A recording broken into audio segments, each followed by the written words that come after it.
Welcome to Between the Horns. This is a special edition as Wildcard Weekend is now upon us. Hi, everyone. Camryn Irwin alongside my good friends JV Long and DeMarco Farr. Of course, this is brought to you by your Southern California Toyota dealers. But guys, before we jump into this and the matchup versus the Minnesota Vikings come Monday Night Football, we need to take a pause, as the picturesque nature of this beautiful city has been twisted over the last 48 hours. Many of our friends, our families, our colleagues have been impacted by the fires across Southern California. So while we continue to prepare for the playoffs and celebrate this great city's team and its accomplishments to this season thus far, we also want to share that we are all thinking of you, praying for you, and anyone that has been impacted by these fires. A huge thank you to our firefighters and our first responders. And just as the Rams did in 2018 during unprecedented tragedy, we will once again look to bring LA together, especially come Monday night, as we will support the relief efforts against these wildfires. More details will be coming in the soon to come days, so be sure to tune in to all of us here with the Los Angeles Rams as to how you can provide support, just as we will as an organization. All right, guys, we turn our attention now to the Minnesota Vikings and this playoff matchup. I first have to ask, how are you guys doing? Good. It's, California living is awesome, but it comes with challenges. So I have a lot of ex-teammates, friends, teammates of teammates that became firefighters. So I'm glad what you said about the first responders, and find a way to help. And you'll hear from JB in a second, but just find a way to help your fellow neighbor. We're all Californians, and this is just a tough time for all. Yeah. Good to be with you. I think we all need friendship, and we need football as a momentary reprieve from much larger priorities. I'm really appreciative to be here with you today, as we have been this season. Wonderful words, Camryn. You're such a great addition to our team, and our show and our organization has benefited from you. This is one of those moments where I'm really glad to be working for the Los Angeles Rams. And I say this as an employee, but put the football aside. I think where they shine as a sports entity is unfortunately in moments of crisis like this. And I don't like that we have to keep living into them, but I am very proud to be a member of a sports franchise that is so ingrained in the community and impacts it in such a positive way. I don't know what tomorrow is going to bring, but I do know the Los Angeles Rams are going to be at the forefront of the recovery effort. It is all about LA together. This is our home, and this is our family. This is our Ramley. As we look ahead to the Minnesota Vikings, it's crazy. We made it through the regular season, right? And what a twist and turn it has been. A true Hollywood script. So guys, I have to start off with just a minor review before we dig into it. What was the best plot twist of this season for the Rams? Best plot twist. Who was close to letting go of the rope? Anybody? No? Don't point that finger at me. No. Best plot twist of the year. Oh, my God. I mean, it's still ongoing. Can we say the rise of Puka Nacua as the number one weapon? Jared Verse coming in out of nowhere, reminding us all what first rounds ends look like and what they can do and how they can help your football team. There's several. I mean, it's hard to put your finger on one. Sean McVay never letting go of the rope. So many, but like you said, if this were a movie or a scripted show, it would be the highest rated show of all time. This has been one hell of a roller coaster. You go next, Camryn, because this is your idea. I don't want to steal any of your thunder. Oh, man. Well, so I was really torn between two different things. And one was just thinking about some of the streaks that have taken place, whether it's the 5 straight you saw with Stafford as of recent or the 3 earlier. And I'm going to go with the 3 earlier, end of October, right? Oh, yeah. Where just 2 days before the trade deadline, the Los Angeles Rams hit 500. And I feel like that is the biggest inflection point of this season, because the season could have gone a complete different direction, right? You maybe start pulling starters, maybe it could be a completely different story. So that's my plot twist of the season. Loved it. I love that October run. Where do you say the end? I know you say the end of it. Yeah. So when she prompted us with this question, one person came to mind. That was Chris Shula, because there were a lot of folks, and we won't name names, who probably felt like he might have been in over his head in the first month of this season as a first-time defensive coordinator, having to live life after the greatest defensive player in franchise history. Now I think there's some concern that he might be the next head coach of fill in the blank, and everyone's concerned about how do we keep Chris Shula. So I think that's a pretty cool plot twist. But I know I'm speaking to our audience here when I say I hope the best plot twist is yet to come. It has something to do with seeing somebody in 2 weeks And I think showing up on their doorstep would be the best plot twist that I could envision. Do you think he meant that the way it came out? Or no. Okay. But do you think everyone who slighted Michael Jordan meant it the way that he took it? Not at all. I'm glad he said it. I'm not sure if he meant it, but I'm glad he said it. So we'll see what happens in a couple of weeks. Yeah. Everyone calling it the perfect bulletin board material, and that is spot on. No doubt. Before we get any further, JB Long. Oh. You talked about having receipts. Well, we have them here. No. On Between the Horns. No, we can't do this now. We still have a whole show to do. Oh, I know. Somebody pulled the footage. I hope you have a little water. You might need a chaser to this because there was conversation. You said that you would potentially eat chocolate if the Rams clinched the division before Week 18 and you got to rest your starters. I told you. That was meant to just bring everybody along with us to stay in the fight. Well, JB... I felt like I had to go with Reese's because, I mean, they got to win another Super Bowl before I eat that. Really? No, I mean, hopefully you're not allergic to peanuts because I've already opened it too, so I'm going to pass it along. I'll just leave this here for you. By the way, JB Long, if you're just joining this for the first time, he is the only person I have ever met in my entire life that does not like chocolate. So this is painful for him. Where do these rate on like the chocolatey scale? Oh, at the top. Oh my God. No, but I mean, like, this is what, milk chocolate? Chocolate and look at you, you're nervous. I can't. This is so good. Are you sure you want to do this now? We do have a show to do. Let's eat this at the end. There's peanut butter in it. Don't get. Oh gosh, here we go. Peanut butter in it. We're off and running. There you go. I'm nervous. Do you have your water? I do. Good for you. You did it just to match the table, didn't you? I did. I matched the table. I had to. Goodness gracious. Okay. Well, you're good on your bet. I'll give you that one. Why do people do that? Because it's so good, but that's crazy. But yeah. I've often said the only reason my wife is married to me is because she gets double the chocolate. There you go. Everything goes Careful making statements. There you go. Yes. All right, well, that's our snack on the way back. It works. Well, let's talk a little bit more about that Week 18 matchup because he's still trying. I can't even look at his face over there. He's still trying to keep it together. He's turning green. I love it. Yeah. But what was the statement from Sean McVay when you consider going into that Week 18 matchup versus Seattle and taking, we'll say, at least half the starters off the field on the offensive side of the ball? Well, first of all, starting Jimmy Garoppolo, and I thought Jimmy Garoppolo was good. What did you guys think of Jimmy Garoppolo at quarterback? I wanted to see it. I saw what I saw. He threw for 300, 2 touchdowns, had 1 bad pick, but I thought they fought their butts off, almost beat a Seattle squad that was going for 10 wins. That was their frontline starters, and it was a ball game with some of your best players. So I like what Sean McVay had to say to his football team after. This is before we heard from the other coach saying, I'll see you in 2 weeks. We respect everybody, but we fear none. I think that embodies this entire football team.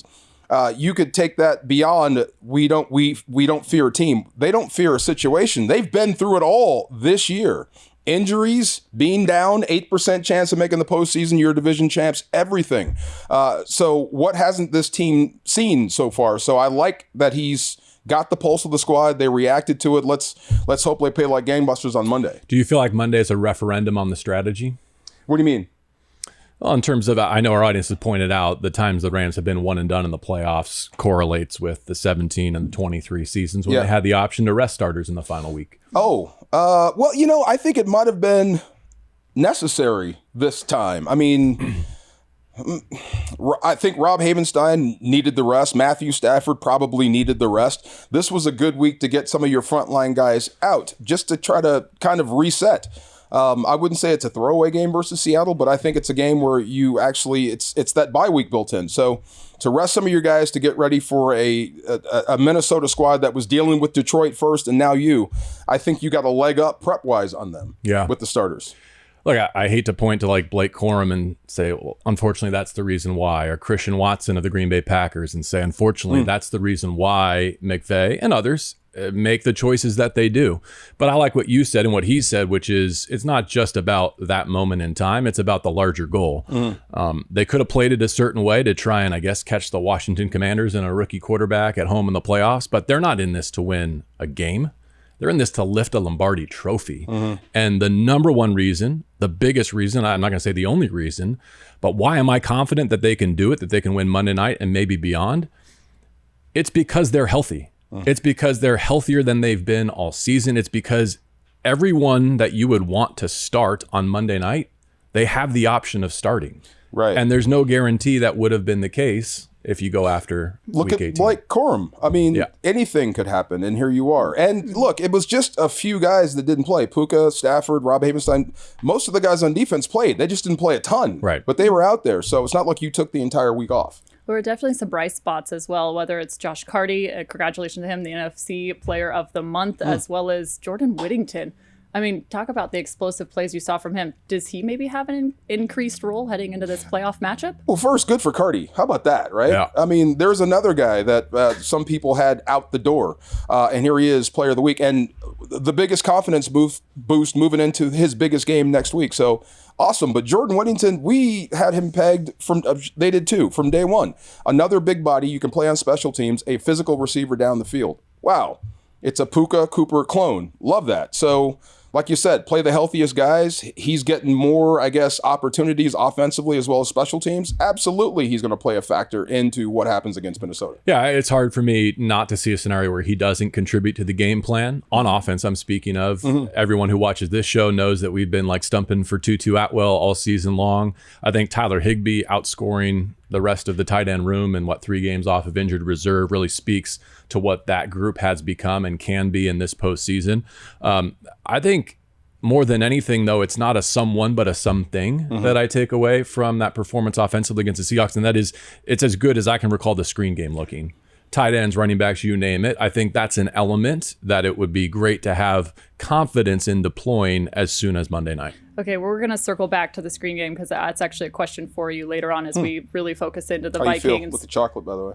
You okay? I'm glad. I forgot what the question was, and I kind of picked up whatever it was based on what you said. Just making sure. About respect to all for none. I was distracted. I would love to know what's going on. I need to. Okay, yeah.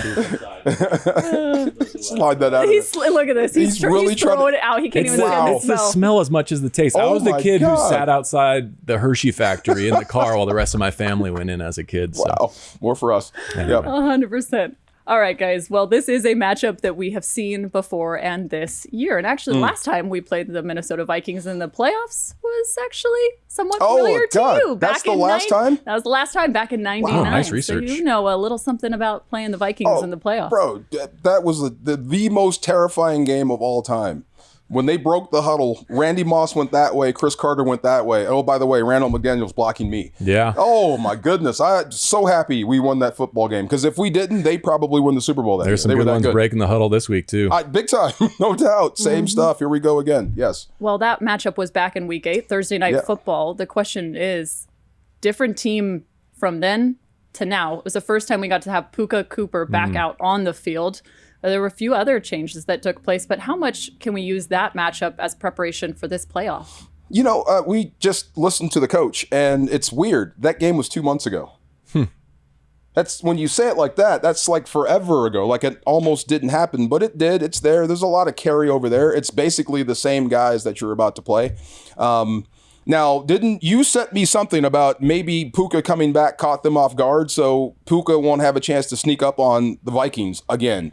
But who really can Puka sneak up on now? Everybody knows. He's probably public enemy number one outside of Camryn. Clone him and run Puka 2 out there, that'd be great. But otherwise, you're not going to have the element of surprise this week. I'm glad you said that. I thought we had the Puka clone. I thought Puka was a Cooper Kupp clone. So I would like to have both of those guys running wild versus the Vikings. I don't care whose Cullen plays over there. When Puka's at his best and Cooper Kupp is eating, I don't care what you call it, you got issues. You can't cover them both. I'll be honest, I don't think Week 8 has much bearing on this matchup, but a few things that I would love to see replicated. It was a fearless, fast start, and those have been hard to come by for the 24 Rams. It was the only time all season they came out of the gates with back-to-back touchdown drives, and it's a good thing they did because Minnesota did too. I went back and looked at kind of snap counts. I love the way that with Puka and Cooper back, they didn't just go right back to their old ways. They platooned as much personnel as I can recall them doing in the McVay era. I think 11 skill position players played meaningful snaps on offense in that game. And I'm not saying they're going to do the exact same thing this time around, but I think that opportunity is in front of them. But more than anything, I think it's red zone, especially because of how Minnesota lost in Detroit last week. In that game, the Rams went 3 for 3 in the red zone. All 4 of their touchdowns were scored from the 25-yard line or in. And more importantly, on defense, they got second half stops on short fields. They forced 2 field goals instead of touchdown drives from Sam Darnold. One sequence I'll never forget, Justin Jefferson down that left sideline makes one of the catches of the year. God, yeah. And the next play, they come after Darius Williams with Aaron Jones. They run to his side right after he lost that one-on-one, and he was ready for a 4-yard tackle for loss that turned into a 4-point play.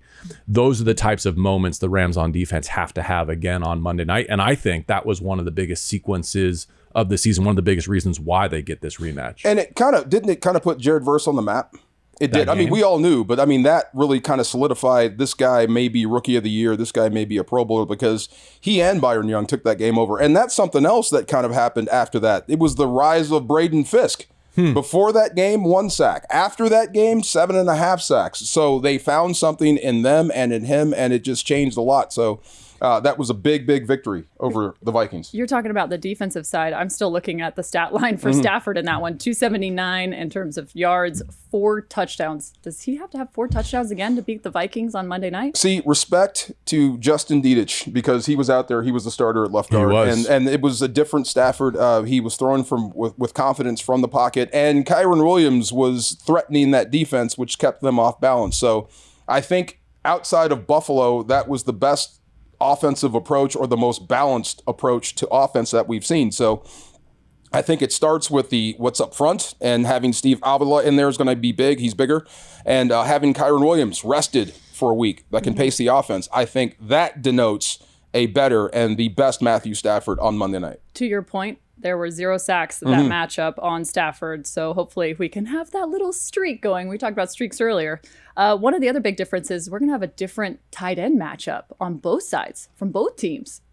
How is that going to be an impact in this one? Yeah, Hawkinson was almost ready. They held him out of that game, I think, on a short week. He's a problem. Yes. I don't know any other way to describe it. It's great to have Higbee back. Hawkinson means just as much. By the way, they're connected by an injury. Yeah. And a tackler, and I think that's meaningful come Monday night. It'll be great to see them both play, quite frankly. Isn't it interesting? Hawkinson's coming back, and so is John Johnson III. Yeah. So you have like a plethora of safeties to roll at people. Be great. So I'd like to see how that unlocks some other safeties to be projectiles into the backfield. I think the whole secondary is curious. Really, I mean, lots of places on the defense, but Kobe Durant started at corner that night. It's been Akella Witherspoon in the closing month of the season. How do their opportunities balance out? Omar Spates made his first NFL start that night. He played the first 20 snaps on defense of his career. Now I think he's a bona fide NFL starter. Oh, yeah. What do you mean you think? He is. Yeah, he's balling. But Absolutely. on the other side, like Blake Cashman had turf-toe that night. So he's just as integral to their defensive operation. So it's almost like 2 months ago doesn't matter. It just matters about this game, you know. Yeah. You know what I do think matters a lot, though, in terms of change, is the direction that the various kicking games have gone. Because the Vikings and the Rams took the top 2 place kickers in this draft, and Will Reichard had not missed as a pro when he left Inglewood that night. Then he got hurt, hasn't been as good since, went 10 for 16 field goal down the stretch. You mentioned Cardi already, but I think we can all agree he saved his best for last. Oh, yeah. Closes the regular season with 13 straight makes, 58, 57, would have been good from 60, who knows, against the Seahawks. I mean it when I say I have not felt as confident in the Rams kicking game since Matt Gay left for Indianapolis, probably. Yeah. It would be how I'd finish that Not sentence. just Cardi. And not just Cardi. Evans, Cardi, that whole battery has come together. And Jordan. And Jordan, in the kick return game. No doubt. So Ethan Evans has become, I think, a great punter. So yeah, Jordan's 43-yard return was a fun one to watch this past week. All right, well, we talked about interesting matchups. There's another one. When you consider these two quarterbacks at completely different stages, right, in terms of their playoff careers. Sam Darnold making his first playoff start. Matthew Stafford, his 9th. Significance, too, in terms of Stafford having a Super Bowl on his side. How much of an impact will that be? Will nerves play a factor for Darnold, especially playing in front of hometown? He's from San Clemente, and he's a Trojan. Nerves. SC quarterback and nerves? Maybe. I don't see that being a problem. What's different? Seriously, what's different in the playoffs? What do you mean? In the playoffs? Yeah, you've put the helmet on. What changes from your final regular season game to wild card weekend? It's wild because every snap is the same. You're playing football. The nerves are different because the games are bigger and there's more people there. So that factors in. But you start to realize every play, like win or lose, this could be our last snap of the year. If we don't lose this game, there is no tomorrow. So that just adds a whole nother pressure. So it's how you deal with that. But for Sam Darnold having this success, I am not surprised. You saw him in college. He's got all the tools. You get him in the right environment with the right coach, Kevin O'Connell, in the right system. It's basically the same system as here. And the way they teach it, you're going to get the best out of guys. It's not that I think that here, Sean McVay got the best out of Goff. He got the best out of Stafford. He got the best out of Baker Mayfield, got the best out of Carson Wentz. It's just how they teach, and it's not surprising that he took that to Minnesota and he kind of rebuilt Sam Darnold into a winner. So, yeah, he's always a guy that gives the Rams problems. He's very mobile. He can make every throw. He's got the right play caller and the right group around him. He is going to be a snootful come Monday. And of course, our quarterback, he needs a little bit more love, right? Bringing us back to the playoffs yet again. I've been calling him Stafford Claus. He's 12-1 in the month of December since 2021. Is that going to stick? He is I don't know, but he's Stafford undefeated Claus. in the month of December. I know JV's over there like, Can you work that into the broadcast? He's been dropping bombs this year. Can you work out Stafford Claus? Yeah. I don't want to steal Camryn's material. Like, it's the ultimate cliche that like Team X goes as far as QB1 can take them, right? But I don't know that I've ever felt it in my bones as much as I do in this moment in time. Like, the Rams they've outperformed on defense. They've been much improved on special teams. But the reason why we all think there's a chance to do something special this January, it comes down to John Matthew Stafford, point blank. And it comes down to the version of him that has that wink in his eye and that soul-snatching swagger that we saw him play with at moments, not consistently, but at moments this season, including against the Vikings. If he looks like the guy that wants to take this team back into the Lions' den, I think they got a shot. But I mean it not just with respect to him, though he is the most important piece. I mean it with the protection up front. I mean it with the running game to keep him out of negative down and distances. His targets have to win, and his head coach and play caller has to be in his bag. And I think they will be. I think that 2-week thing, I'll see you in 2 weeks, that was a shot at Stafford. I hope he took it that way. Yeah. It was not a shot at I Stafford. hope it was. I'm taking it as, now that you mention it, that's a shot at Stafford. Board material. Yeah, you don't think he's good. I'm fine if he uses it that good. way. I hope he took that personally. I want to see that petty side.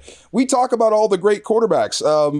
We've defended against Brady, Rodgers, all these great quarterbacks. We say the same thing. We never say it on air, but off air. They're petty. They don't like being shown up. I hope that sort of Matthew Stafford shows up on Monday night. That guy. No doubt, because Sam Darnold had the better season. Yes. He's the Pro Bowler. Deservedly. Which guy are you drafting with your first pick in a pickup game for Monday night? Stafford. It's not even close. Yes. And look, he did enough this year, I think, to cement his Hall of Fame resume. We've talked about that on this show and elsewhere. Another playoff win or two would definitely grease those skids. But I don't think we even need to shy away from the fact that there's a very real possibility that Matthew's down to his last loss as a Ram, because he's openly talked about what his future holds and that he's not going to answer that question definitively until February of this year.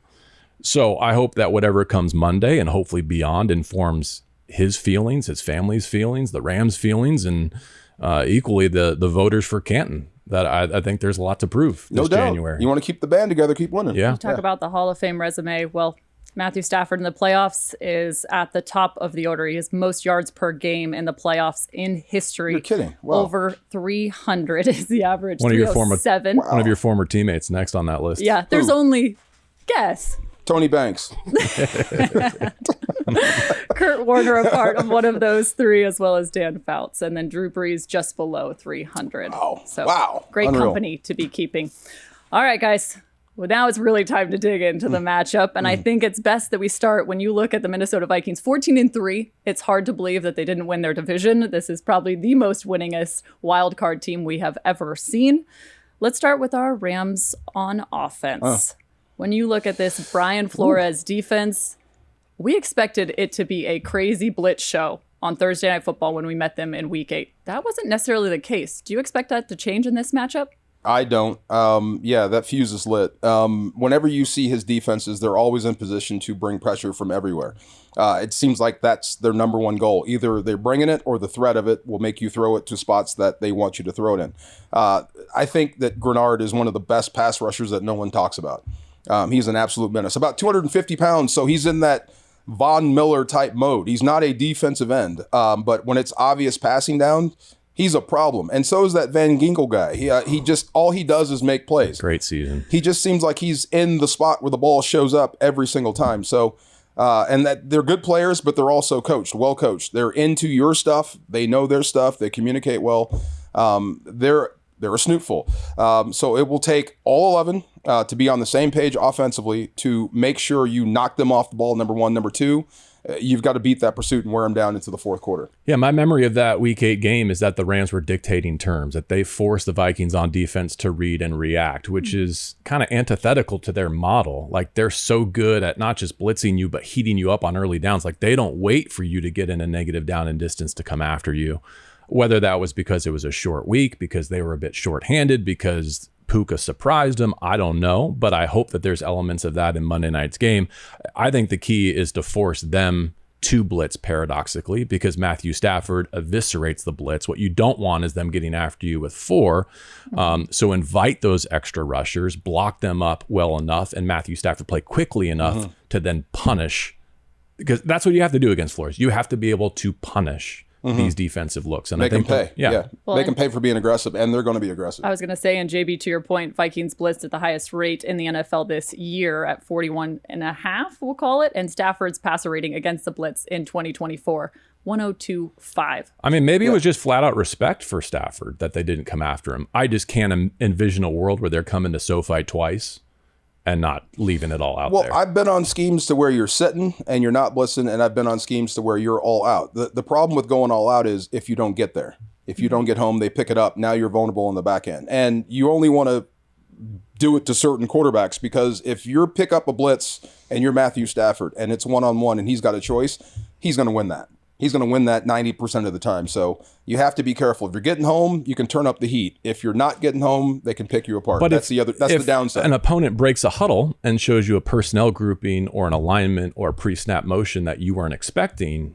that takes some of the wind out of your sails, doesn't it? That's the thing about veteran quarterbacks. There's so many tells with this offense, all these motions. Somebody's going to give away something, and he's going to change the play. That's the difference when you're blitzing a younger quarterback versus an experienced guy who's seen everything. That looks like cover 2, but this guy's showing me something else. Change the play. All right, let's circle back to the screen game, because listening to the broadcast of all three of you, including Maurice Jones-Drew, it was notable. The screen game was light years ahead in terms of Week 18. Why was that, and how did that happen, and is it necessary for Monday night? This is why I have to give Jimmy G some props, because he turned into a Stafford clone on some of those screen passes, get the ball out so fast. Yes, that little sidearm stuff to get it down there, because you have to beat the defense to the spot with the football to set up those blocks, and those blocks have to be precise. So I think that is an indication of how well you're practicing and how well you execute if you can time those up. Because if you do, there's almost nothing the defense can do besides make a miraculous play going through somebody. Because if you hit it and you beat the defense to the spot, there's going to be open turf for you. Yeah.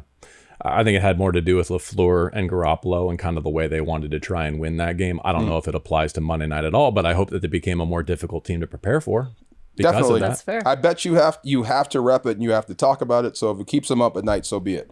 One more thing. I love when you get the specialists involved, like even X Smith on the end arounds, because you give him something that he does anyway. He's a punt returner. Did it against the Vikings too. Give him one more. Yeah. Absolutely. I love when you expand the offense that way. Speaking of expanding the offense, Cooper Kupp is somebody we're going to be looking to come Monday night. Just 4 catches in his last 3 games. However, in the playoffs, this man is near unstoppable. He's 3rd most in NFL history in yards per game in the playoffs. How do you deploy Cooper Kupp in this? Okay, so we're on this set is a hill. See this hill? I'm planting my feet. I will die on this hill. Cooper Kupp is still one of the best receivers in the league, and I'm not ready to say he's not. And I think he's about ready to show people what's up on Monday. I hope. Because maybe that was a shot at him too. I'll see you in 2 weeks. I hope he took it that way. Who do you think is atop the list of benefiting from clinching in Week 17 or on the short list? Cooper Kupp, yeah, no doubt. We don't have to pretend that like this isn't the worst 3-game slump of his career, though. I think that's fine. But I also can like point to moments against the Arizona Cardinals where I think he deserved the football and was open, and because of some other circumstances, he didn't get those targets, and that's okay.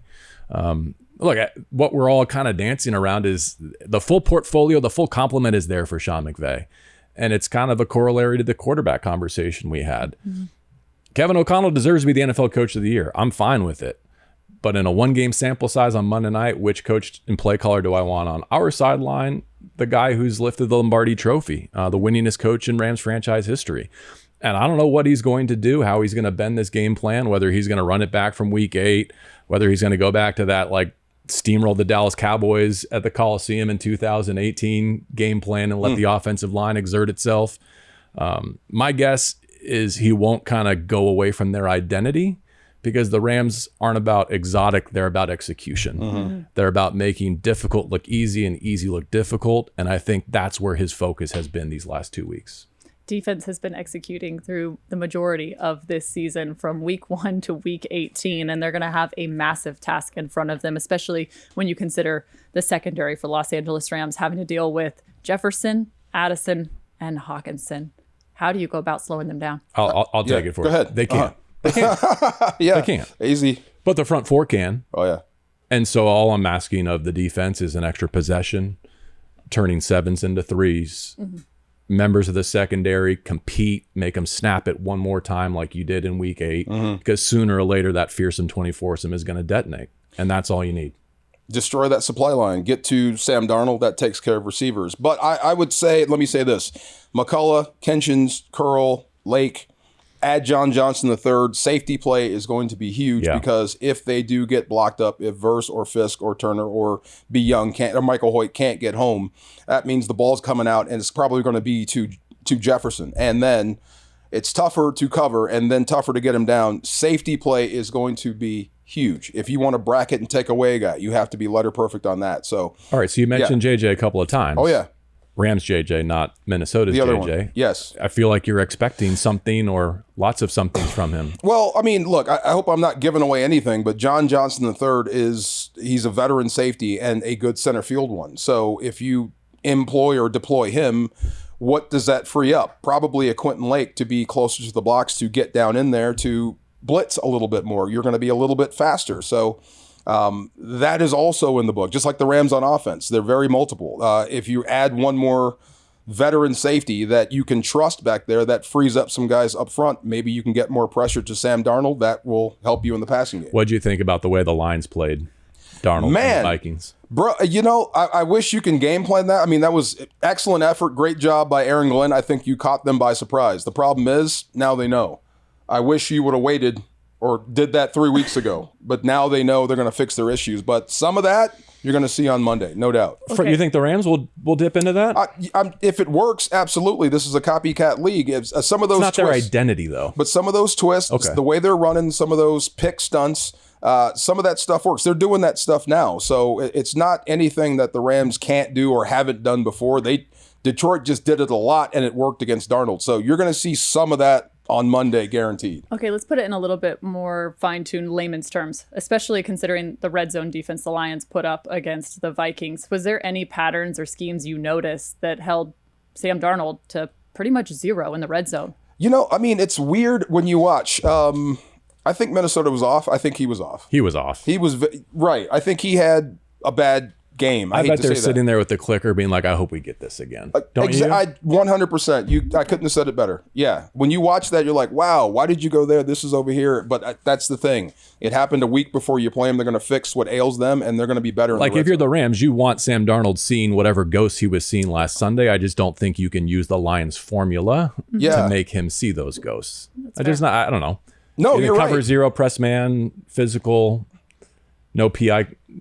I don't know. That's the best thing about football to me is you learn from your beats, and the next week you're going to be better for it. So I think you'd have to be kind of not smart to throw the same thing Detroit threw at him and expect the same results. You can mix some of that in, but it's not going to work 2 weeks in a row. But cutting off the supply lines is where I go back Definitely. to. You beat these Vikings by pulling Sam Darnold's eyes down Yes. with your 4-man rush. In fact, it's kind of the opposite of what we said earlier. Like for the Rams on offense, you want the Vikings bringing 5- and 6-man pressures because Stafford can handle that. If you're the Rams, you want to be able to sit back and play coverage all night because your front four are wreaking enough havoc. You want to be special. Jared Verse, go win the game. There. Love it. Yeah. Take Shula out of it. Take the coordinators. Take the play calls out. Just refuse to be blocked. That will make him see ghosts. You guys are just perfect segue into keys to victory because I'm going to go right off of that. I'll start with my keys to victory, and I'm going to say first and foremost, it's squeeze Sam. They talked about how they have, 2 guys with 11 plus sacks on their roster. Well, how about us? We got 3 guys with 7.5 plus. You got to give some love there, right? You got Fisk with 8.5 on the season, Young with 7.5, and Turner with 8. And of course, Jared Verse with 4.5. So those guys are going to be my key to victory. Who would like to go next? You want to go? You. You know, I've been thinking about this, and okay, so Jared Verse, Fisk, Turner, all the guys we just talked about, I think they're given. And given any situation, I think they could wreck shop. Now, what happens when the ball comes out? I've talked about the safety. So I'll say corners. And one in particular, I'll say Witherspoon. Okay. You know he's going to be matched up. They're going to come after him. They're going to come after everybody, but they'll probably come after him. So even if you give up a reception or whatever, just make sure you drop him there. And make sure you carry it out through the play and not look back if Sam Darnold breaks contain. So I think Farr has played well. I think he's made some plays, but I think he can be a target on game day. I think he will be a target on Monday. So I think this defense will go as far as coverage takes them, and he's going to be a major part of that. Yeah, this is a journey for me. Everything from Stafford being better than Darnold and first quarter scoring margin and red zone conversions and kicking game, all of which I think are going to be integral ingredients. But because of where you started, I want to finish with the home field advantage. And there's a lot of conversation right now that it's unfair that a 14-win Minnesota team with a plus 100 scoring margin has to come face an NFC West champion in a down or a flat division that had a negative scoring margin. And you're right, it's not fair, but that's how we play in the National Football League. And unlike previous moments in Rams regular season history, this game just got announced last week. And from what I hear, there's going to be a pro Rams crowd at SoFi Stadium. I hope we can all be there and that the conditions will allow for that. And I would say make it feel as unfair as possible. Make the Vikings want to complain that should not how it, it's not how it's meant to be for a 14-win team. You know what I'm saying? Oh, yeah. Like, that's my key to victory. You want Verse to dominate this game? Make sure every snap that Darnold takes is with this. It's not with his voice. Whose house and mean it. Yeah. Absolutely. I love it. Guys, I feel like there's one stone that we have left unturned. And it better not be another chocolate bar. Oh, thing. please let it be another chocolate bar. Yeah. It's not. I'm just thinking we really haven't talked much about the run game on either side. There's a couple names that I feel like we do need to discuss, whether that's Aaron Jones or Kyren Williams. Man, Jones is good. He's good. He's been a thorn in the Rams side. Let me stump for Kyren, though. I thought that was a Pro Bowl season, and I don't mind saying that out loud. Yeah, it's almost 13 hundo. How many rushing touchdowns? 13, 14?